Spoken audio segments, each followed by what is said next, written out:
Arnulf of Leuven, Salve Caput Cruentatum, Episode 4. Our series continues with Arnulf of Leuven, and remember we have 5 different lines in the stanza. Each of them has 8 beats. The first 4 are roughly trochaic, long, short, and the last one has 8 beats as well. These rhyme, and the 5th line of the stanza rhymes with either the previous or the subsequent stanza. In this case, it rhymes with the previous stanza, line number 15. So it would sound like this: sic affectus, sic despectus, propter me sic interfectus, peccator dritam indigno, cum amordris intersigno, apardre clardra facie. And now the translation.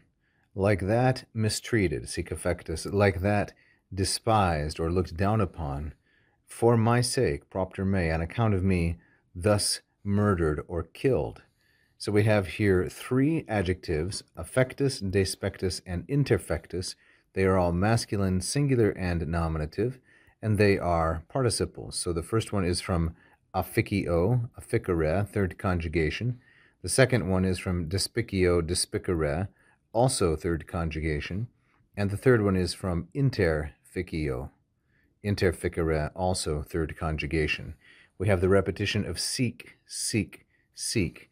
This figure of speech is known as anaphora. And then we have the prepositional phrase propter me, me taking the me being masculine singular accusative, since the preposition propter always patterns with the accusative. So again, so mistreated, so despised, for my sake thus murdered or killed, interfectus, to me peccatori. Now here we have a masculine singular and dative. Peccatori is a masculine singular dative from the 3rd declension noun peccator, peccatoris, like so, masculine. So to me as a sinner who is tam indigno, so unworthy. So indigno is also masculine singular and dative, modifying peccatori. Then we have cum, a prepositional phrase, cum intersigno. Intersigno is neuter, singular, and ablative, and it's going to be an ablativus socii, an ablative of accompaniment. So with an intersigno, ablativus socii, with an example or a sign, some kind of token of your love, amoris, masculine, singular, and genitive. And then we get to the verb. Now the verb here is apardre, and apardre is a 2nd singular, present, imperative, and it is active. It is from the 2nd conjugation verb appareo, apparere, which means to be clear, to be evident, or we could take it just by the derivative to appear.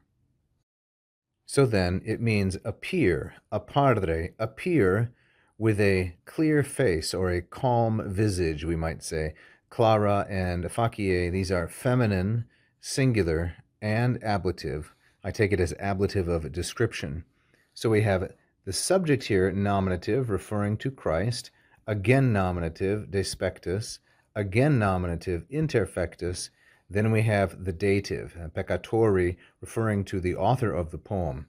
So in this way mistreated, in this way despised, murdered in this way for my sake, to me a sinner. So we want to understand with peccatori something like mihi, probably, a sinner who is so unworthy, with some token, cum intersigno, of your love, amoris, appear to me, to that person, with a calm countenance, a serene face.